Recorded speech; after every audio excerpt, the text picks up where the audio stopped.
Bien, entonces la diferencia entre las destinaciones definitivas y las destinaciones suspensivas pasa que la destinación definitiva es el plazo de permanencia. En la definitiva el plazo es por tiempo indeterminado, en la suspensiva es por un tiempo determinado.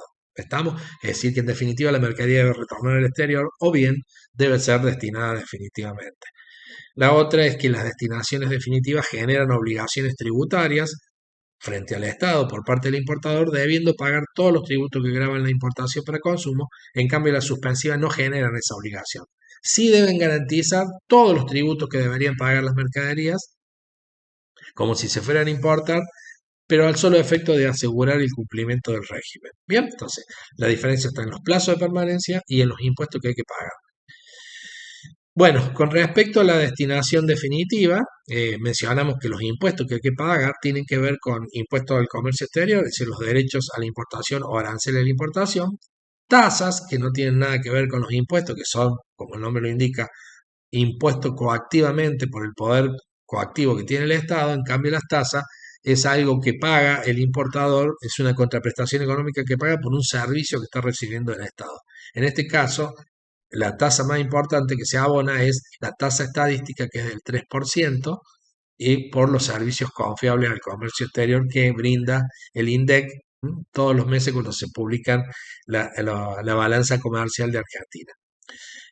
Luego se paga un impuesto al consumo masivo, que es el impuesto al valor agregado, que grava todas las operaciones de importaciones, todas las compraventas. En realidad, las importaciones no dejan de ser una compraventa desde los mercados externos, pero una compraventa, por lo tanto, es objeto de impuestos. En la importación de bienes muebles pagan el 21% de IVA general. Y también, si aparte, adicionalmente, la mercadería viene para ser revendida, comercializada en el mercado interno, hay que agregarle los regímenes de percepción.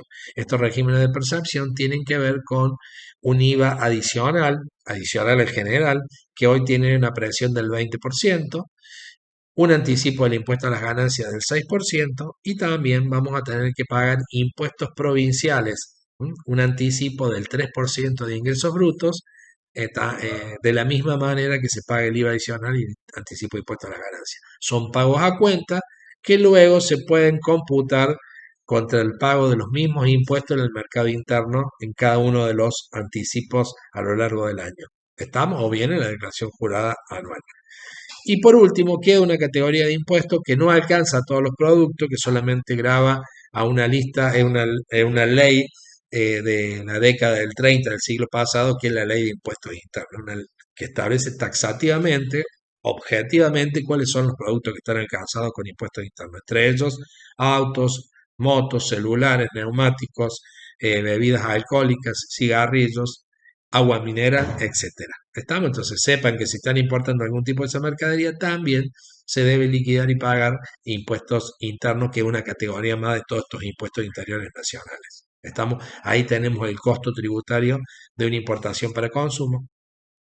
Y luego, entonces, lo que nos quedaría por definir ahora, ya teniendo un panorama general, es el circuito, repasar el circuito de la importación, ¿cierto? Entonces, dijimos que la historia comenzaba cuando arribaba el medio de transporte internacional al territorio aduanero argentino, el buque, el avión, el camión, llega al territorio aduanero argentino, las normas del Código Aduanero, las disposiciones legales, me dice que debe dirigirse de manera inmediata a la zona primaria, que es donde funciona la aduana, organismo de contralor, y que lo deben hacer en un plazo perentorio de 5 días hábiles para la vía acuática, fluvial marítima, un día para la vía terrestre y 24 horas para la vía aérea, porque en esos plazos se debe formalizar el arribo de ese medio de transporte internacional que trae la mercadería que es objeto de la compra-venta y quizás que viene acondicionada en un contenedor o en un container.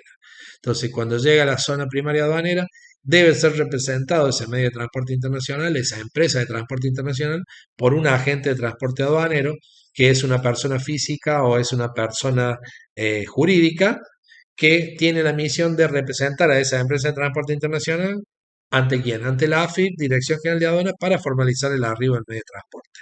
Entonces él va a recibir toda la documentación, documento de transporte, manifiesto originales de carga, soporte en papel, y él la va a transformar en una declaración única que debe registrarla en el sistema informático Malvina, que es el sistema de registraciones de importaciones y exportaciones que tiene la AFIP. Entonces él va a generar en el módulo 1 del del sistema informático Malvinas llamado declaración sumaria, un documento que se llama manifiesto de importación. Ese manifiesto de importación registra todos los datos relativos al medio de transporte, a la carga que conducen y a los responsables del medio de transporte. Cuando esté en la certeza de que está todo bien, el agente de transporte valida esa información y el mismo sistema valida y le genera un identificador numérico conocido como MANI, donde tienen los dos primeros números corresponden al año que se está oficializando, los tres números siguientes corresponden al código de aduana donde se realiza la registración u oficialización, luego viene el identificador MANI, manifiesto de importación, y posteriormente vienen los 7 dígitos, 6 números y una letra de control que le asigna secuencialmente el SIM. ¿Estamos? Y la fecha. Entonces, ahí queda oficializado. E inmediatamente el agente de transporte aduanero se presenta ante el servicio de aduanas en la zona primaria aduanera en un depósito fiscal y dice, vengo a presentar este manifiesto. La aduana chequea en el sistema con la impresión que tiene, porque el sistema automáticamente le imprimió al agente de transporte aduanero ese manifiesto, entonces la aduana controla que haya correspondencia entre la declaración por escrito y la declaración informática en el sistema y que haya una correspondencia con el medio de transporte, con la carga que dicen conducir y con el responsable del medio de transporte, que sean eso y no otros. Y si está todo bien, la aduana valida la información, aprieta la tecla F3 y el manifiesto de importación queda en estado presentado. Eso significa nada más y nada menos que arribó el medio de transporte internacional al territorio argentino, que es sinónimo que arribó la mercadería. Entonces, a partir de ahí se dan dos situaciones. Entran a correr los plazos legales que va a tener el dueño de la mercadería, el importador, para darle un destino a la mercadería, es decir, la tiene que destinar. Y ya vimos que esos destinos pueden ser definitivo o suspensivo. Bien, y simultáneamente se autoriza la operación de descarga al muelle, a la pista o a la playa del depósito fiscal. ¿Estamos? Entonces queda descargada la mercadería y ahí es donde tiene que termina la actuación de lata y ahí es donde tiene que aparecer el dueño y decidir qué destino le va a dar, si definitivo o suspensivo.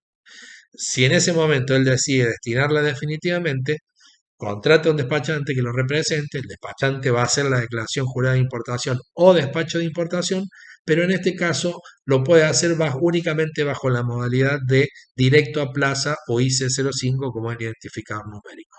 Es decir, al día 1 se utiliza el despacho de importación directo a plaza. ¿Estamos de acuerdo?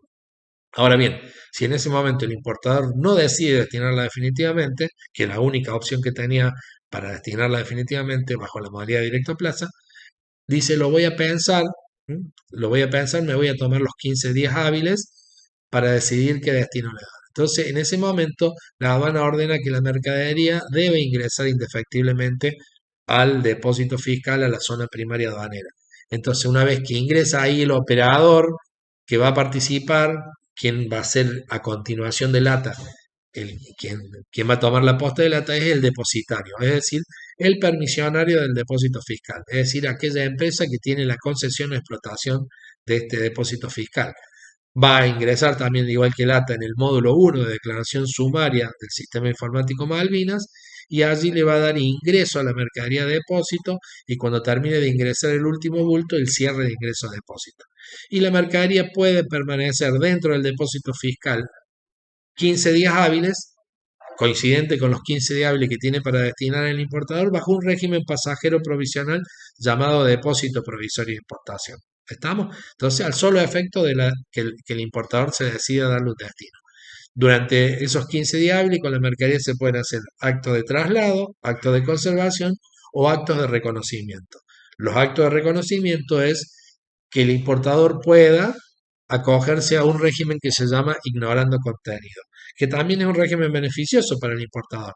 Cuando el importador desconoce total o parcialmente el contenido de la mercadería, solicita el ignorando contenido y puede tomar nota de del contenido de esos bultos y detallar todo lo que hay adentro y luego, posteriormente, entregársela al despachante para que haga la declaración jurada o despacho de importación y no incurra en una falsa manifestación o declaración inexacta que se transforma en una infracción.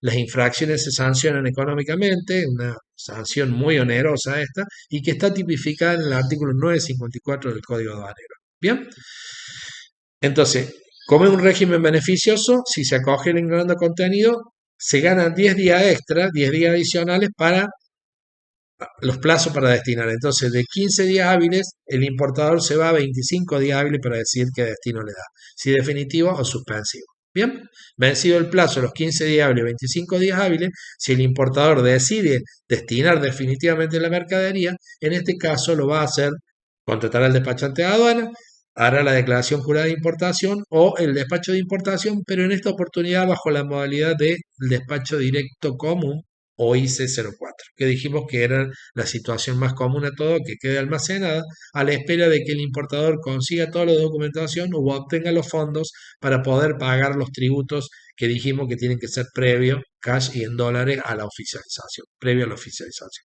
Y la tercera instancia es cuando, vencidos esos 15 o 25 días hábiles, el importador decide destinarla ya no definitivamente, sino suspensivamente. Y en este caso decide destinarla bajo la destinación suspensiva de depósito de almacenamiento, que ya vimos que la mercadería puede permanecer 3 o 6 meses, 1 o 2 meses, según la vía de arriba.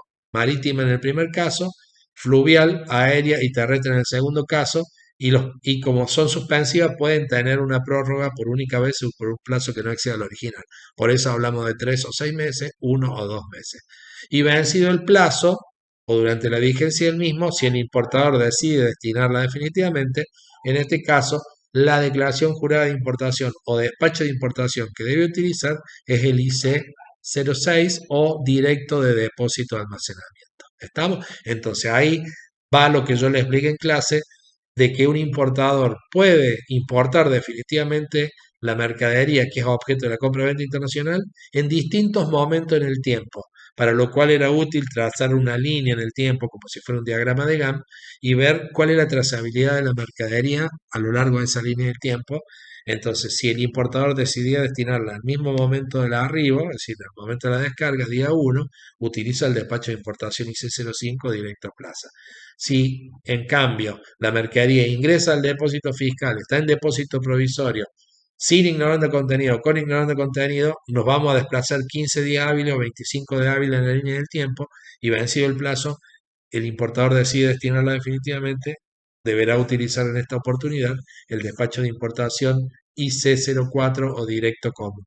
Y la tercera situación se daba cuando, vencidos esos 15 días, 25 días hábiles, el importador destinaba suspensivamente la mercadería bajo la destinación de depósito de almacenamiento, por lo cual se extendía la línea del tiempo 3 o 6 meses si arriba vía marítima, 1 o 2 meses para el resto de las vías. Bueno, cuando vencido el plazo o durante el plazo de vigencia lo mismo, el importador decide destinarla definitivamente, allí el despacho de importación que deberá utilizar es el IC06 o directo de depósito. Y con esto cerramos el circuito, es decir, la aduana va a implementar los controles que realiza la aduana están basados en un sistema de selectividad que dijimos que pueden ser a manera de un semáforo, y entonces el sistema le va a asignar canal verde, naranja o rojo a la mercadería que se pretende importar. Y los controles son en gradación creciente en función de esos canales asignados. ¿Estamos?